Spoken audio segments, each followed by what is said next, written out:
kinang. Nicole Ayala and Diego Bandido.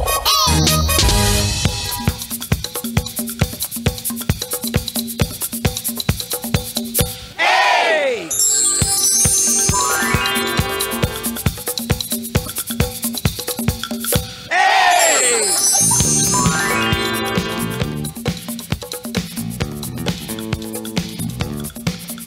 Yes! Wait lang. Tulong! Hindi naririnig si Nicole Ayala! Maganda.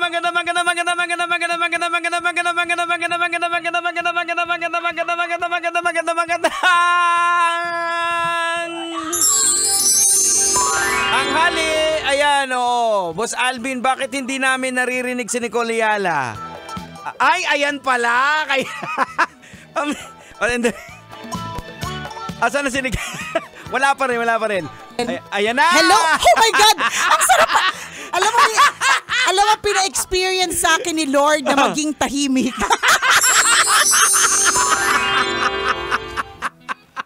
Hindi ko na kasi naranasan maging tahimik. Takot si Nicole, kita ko yung mukha niya. Sabi ko, walang boses. Hindi ako naririnig. So, ganun yung pakiramdam. Yung hindi ka naririnig ng ibang tao, magpapanik ka. Oo, magpapanik ka pala talaga. Gracious. Anyways, and isang realization ko lang biglaan, kapag ka nakakapagsalita ka, normal kang nakakarinig, lahat ng body functions mo, normal ngayong araw na ito. Correct. Isa po itong napakalaking blessing. Yan. Minsan we take a lot of things for granted Pero kapag ka nawala sa'yo, doon ka pala magpapanik. Correct! Doon ka pala magpapanik at doon mo lang marirealize yung importansya nito. Di ba? At ganun din sa lahat ng mga meron ka ngayon. Di ba? Halimbawa, kapatid mo na lagi mong inaaway. Tama. Nanay mo na lagi mong sinisigawan. Yes! Anak na lagi mong tinatalakan. Ay, nakaw! Trabaho na lagi mong kinarereklamo. Yan. Alam mo, pinakamahirap dyan yung kapag ka isang araw mawala ito. Ayaw naman natin mawala ang sino man o mawala isang bagay. Ayaw naman natin. Pero posibleng mangyari. Di ba? Tonto talaga ako sa itsura mo. Wala akong boses. Panic. Panic mode. Pero totoo, di ba? Na marirealize mo lang ang importante ng isang bagay pag nawala sa'yo. Totoo yun. As in. Kaya nga, malungkot at masaklap mang isipin. Pero kapag ka lagi mong iniisip na lahat ng tao may hangganan, mas ma-appreciate mo siya everyday. Correct. Or mas itotodo mo yung pwede mong ibigay na pagmamahal sa kanya everyday. Kasi nga, pag iniisip mo na posible siya mamatay bukas, hindi naman sa morbid ka o sa ang nega ng iniisip mo, pero wala talagang kasiguraduhan Tama, this is sa true lalo. this is a reminder for us na kung anong meron tayo na kung minsan hindi natin binibigyan ng pansin. Totoo. Pasalamatan po natin kasi pag tinanggal yan. Correct. Kaya yung boses ni Nicole kanina. Magpapanik ka talaga. Totoo, sobrang panic. And sa totoo lang pwede talagang matanggal siya sa isang iglap. Nang hindi mo inaasahan. Kaya nga, yun din yung siguro sinasabi natin na syempre madami magbabakasyon next week Marami na naman dyan yung magbabakasyon kahit hindi nila alam kung saan nila kukunin yung pambayad sa pagbabakasyon, di ba? Life is short, ganyan. Pero iba pa rin yung pinaghahandaan mo ang isang bakasyon or isang lakad. Iba pa rin yung meron ka ring madudukot in times of emergency. Kasi nga, sa isang iglap pwede talaga mawala sa'yo ang isang bagay na matindi. Nangyari yan sa family namin Yung parang it was just a regular day. Walang nakaisip na sa araw pala na ito, meron wala kang nakikita ni any signs. Wala talaga ni premonition. Wala. Normal siya It was a normal day. Crazy day for your family. Totoo. Normal crazy day for our family. Walang nakaisip na itong particular na araw na ito nung 2019 ay yung araw na magpapabago ng buhay namin. Doon ko talaga na realize na oo nga, sa isang aglap, pwede pala talaga sa yung tanggalin lahat. sa isang iglap. O di ba kaya it's really important to have that attitude of gratitude. Pasalamat ka sa trabahong nirereklamo mo. Ayan. Pasalamat ka dun sa misis na ang ingay-ingay. Palibasa siguro kaya din siya nag-iingay. Pagod na. Tama. O kaya parang siya lang yung nakakakita ng kalat sa bahay. So, syempre, tumatalak na lang talaga siya, di ba? So, i-appreciate kesa laging hanapan ng reklamo kasi, yun nga, hindi mo malalaman kung kailan pwede at posibleng alisin sa'yo. Pero ako na-amaze lang ako sa nangyari ngayon. Parang biglang ni-remind tayo. Sakto, papunta na sa Holy Week na magninilay-nilay tayo. Wala tayong inisip na trabaho na bigyan natin ng pansin yung mga bagay na meron tayo. Correct, di ba? Kasi pag nawala nga siya. Totoo, magpapanik ka katulad na nangyari sa akin kanina. Hindi alam din ko kung bababa sa upuan. Kaya nga, hindi ko alam kung tatakbo ko sa tech, magkakaway ako sa OJT, or doorbell ako ng doorbell dito. hindi ko alam kung alin ang uunahin ko. Kung, ayun, nagpanik na lang ako. Okay yun kasi technical glitch, di ba? Paano na lang kung walang tech na nag-a-assist at ikaw lang ang mag-isa? Sa true. Ginawa mo na ang lahat, di ba? Ayan. Nako, kapag ganyan na nangyari, Jegs, nako, wala na tayong day off. Tatanggalin na rin sa atin. And kung sa buhay natin, parang maiaano natin na mai-relate natin na pag wala ka nang magagawa, it's about time to call God. Yes! Diba? So parang totoo. ganun na siya, nakaka-amaze lang Oo, diba? I-remind tayo. Always. And it's perfect kasi sa totoo lang, at least for today, Friday, diba? Ito po yung huling beses na mapapakinggan nyo kami. Ngayon lang. Kasi next week, tahimik kami. Kasi nakakahiya naman po yung ingay namin. Nakakahiya naman magkatas na nakalipas si Uncle Dagon tsaka si Tanya Chinita, di ba? Tsaka, syempre, ayaw naman natin, gusto naman natin na lahat tayo magnilay-nilay. So, ang galing lang din na sa mga maliliit na mga bagay and instances, meron ka talagang pwedeng pagnilay-nilayan di ba? And alam mo yung isang napagnilay-nilayan ko rin kanina, medyo panic mode ako today, siguro dahil nagmamadali kami. Nagmamadali kami today dahil nag-graduate yung bunso ko. Ay, congrats kay Prince. Ganyan. Natutuwa ako kasi parang di naman nagpa-practice yun. Pero pagdating dun sa performance, may pagpadyak tsaka sigaw. Wow! Sino ka? Hindi kita kilala. Sa bahay, di mo lagi namin sinasabi, practice mo na yung ganyan mo. Wala, di niya daw alam. Ganon. So anyway, parang medyo nasa panicky mode ako ngayon. So kanina, di ba meron nga nagbigay sa atin ng ng tosino tsaka longganisa, si Jess Signo. Jess, thank you. Mula sa Canada. So kasi dahil mag-weekend, tapos magkikita next week, sabi ko, hahatiin ko na. Yung refrigerator ko, OA siya sa pagyelo.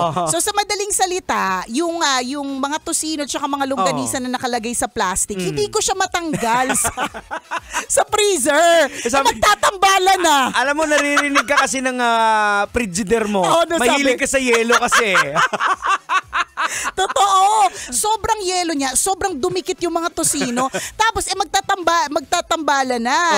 Hindi ko alam kung anong gagawin ko, pero doon mo rin ma-realize na kapag ikaw ay nasa panic mode, bibilis din yung kilos mo at meron ka ding maiisip na pwedeng gawin. At ang galing lang nung pagkakagawa ng brain nating lahat. Tingnan mo, di ba, pag adrenaline rush na susunog yung bahay, for some reason, nabuhat mo yung refrigerator, di ba? May washing machine ka buhat. Hindi ka naman nakakabuhat. So kanina, panic mode ako kasi nga hindi ko matanggal. Tapos nanginginig na lahat ng mga inuman ko dun sa ibabaw ng frigider ko. Apakarami pa naman. Alam mo ginawa ko? Binutas ko. Tapos nag-avalanche yung mga longganisa. Tingnan mo mama, yung mga longganisa nasa sahig. Nasa sahig sila.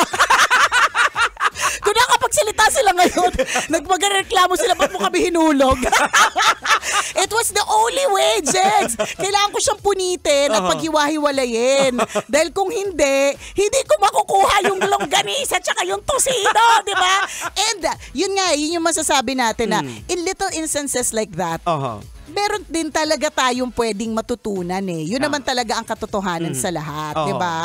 At saka syempre yung mga ganyang diskarte natin, nahugot natin yan sa mga past experiences natin. Ay, totoo din. Correct. Diba? Totoo.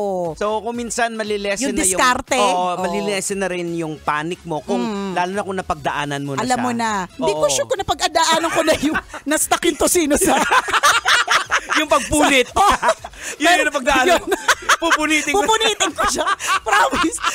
Kaya kanina si Conyo Bicolano pumasok. Nakita niya talaga siguro yung mukha ko kasi sabi niya, "Mama, itatanong ako." Tapos nakita niya siguro yung mukha ko. Tsaka di siya makakapasok, yung mga longganisa nasa floor. Nakakatawa talaga yung mga nahulog yung mga longgani. Sobrang tigas niya, Jegs. Promise, mas matigas pa to sa ulo nating dalawa. Ibang level yung pagka-freeze niya sa Frigidaire ko. Ang luma ng Frigidaire ko. Alam niyo po yung salitang Frigidaire. Frigidaire. May gout ka na. Ayan. Ginagawang title yan sa Shake, Rattle, and Roll. Frigidaire. Ganon, di ba? So little things like that. Yun yung adrenaline rush eh. Pag nagmamadali ka, makakaisip ka ng mga gawin ng mga bagay-bagay. Tsaka parang reserve extra power, extra boost sa atin. Ang galing niya. Naakyat yung mga lugar na hindi mo maakyat sa normal mo na. Correct. On a normal day, alam mo namang hindi mo maakyat yan, hindi mo matatalon yan. Hindi ka makakatakbo na mabilis. Correct. Pero dahil nga sa adrenaline rush, kaya amazing po yung pagkakagawa sa ating lahat eh. Amazing yung pagkakagawa ni Lord sa utak natin, sa lahat-lahat, sa bawat mula talampak, ulo hanggang anit, hanggang talampakan. Ang galing ng pagkakagawa. But it's all connected sa brain, ha? Ang galing nga ng brain. Kasi once na-trigger yung brain, alam ni brain i-heighten niya lahat ng senses mo. Correct. Kaya gets ko rin talaga ngayon kung bakit more people are concerned about mental health. 'Di ba? Kasi nasa utak din talaga lahat eh. Totoo. Siguro tayo ng generation natin, Jegs, na nakasanayan na lang din talaga natin. Ano tayo eh, yung generation natin, parang force tayo na tanggapin yung mga nangyayari sa buhay natin. Tapos maging matatag. Correct. Ngayon, ang Gen X, hindi mo pwedeng sabihin na it is what it is. Hindi sila papayag sa ganun. Hindi mo pwedeng sabihin, pakatatag ka. Ganun, hindi ka agad, hindi. Tayo kasi parang, pag merong problema, basic, ano na talaga, tatagan natin. Ganun. Yan na rin kasi naka-stored sa mga brains natin yun eh. Yun ang na-download na information. Yun ang na-download. Tapos yun naman din sa mga ibang henerasyon, yung mga younger ones, hindi na ganun. Parang sa atin kasi sa panahon natin, less yung option eh. Totoo. So kailangan mo dumiskarte. Correct. Wala kang choice kundi maging matatag. Ganon. Ang dami lang option. Ang dami. Pwede ako hindi mag-work. Yung work. Hindi, totoo. Sa kanila, yung work na yan, walang work from home. Ekis. Ganon. Kami po hindi. Talagang eto na naman na. At saka ayaw din pala ng mga Gen X. Ewan ko, nabasa ko lang naman ito. Na binabanggit natin yung nung araw, nung panahon natin, parang ayaw nila. Ako naman gusto ko lang. Kinukumpara sila. Siguro kung yung pagkukumpara, pero hayaan nyo po kami magkwento. Diba? Hayaan nyo po kami magkwento. Kasi yun din yung sabi mo nga, the term, naka-download sa utak namin na experience na nagkapagtawid din sa amin sa araw-araw. Diba? Kasi alam namin na pag pinagdaanan mo yan sa ganun state of mind mo, hindi ka uubra. Hindi ka talaga uubra. Pero meron din silang ibang strength, meron ding ibang knowledge yung mga kabataan na wala din talaga tayo. Pero talaga, mas talaga sila. Sabi ko nga sa'yo, di ba, sa meeting po namin kahapon, shinare ko po yung meron po ako kausap na ilang mga Gen Z na talagang option sa kanila kapag yung isa na kausap ko, kapag ang opisina ay Monday to Friday ang work, ayaw na niya. Kasi gusto niya 3 days a week lang. Taray! Sana all pwedeng ganon. Wow, pang western ng Correct. western. So sabi ko sa kanya, saan ka nag-a-apply? Abroad, totoo. Tapos online. Online, mga virtual assistant. Correct, may mga ganong options, di ba? Palibasa kami, siguro kaya mas nagtatagal yung mga OGs o yung mga matatanda na o yung mga Gen X, yung mga boomers. Kasi tayo parang na-train yung utak natin to be loyal. Hindi natin sinasabing di sila loyal. Pero dito tayo, kung ano man yung maranasang problema ng kumpanyang ito, we stick by this company. Hindi tayo basta-basta aalis. Parang tayo parang pakatibay tayo kasi yun yung tinuro sa atin magpakatibay. Yes.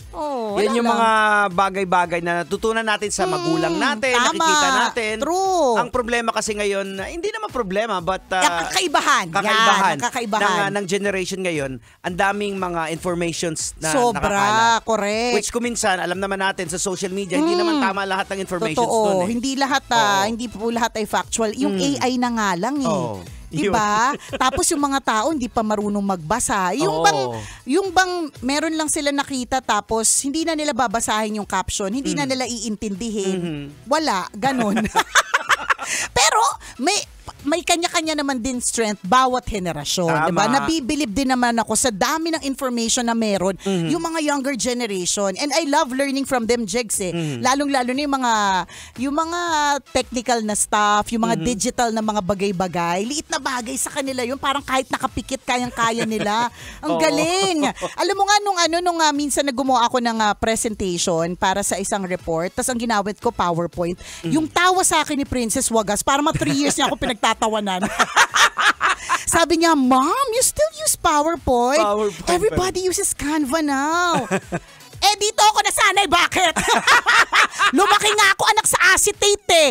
Acetate, projector, Manila paper, kartolina. Wag ka nga. Nung sabi ko, nung college ako, ang introduction to computer pa lang meron tayo nun, Jigs, diba? Parts of the computer, how to make an email, at isang buong quarter yun pinag-aaralan, how to make an email. Diba? Ngayon, kakabilib, diba? Na kayang-kaya na nila kahit nakapikit. Kahit 4 years old. Tama. Magugulat ka na lang eh. Marunong na mag-navigate sa eh. Totoo.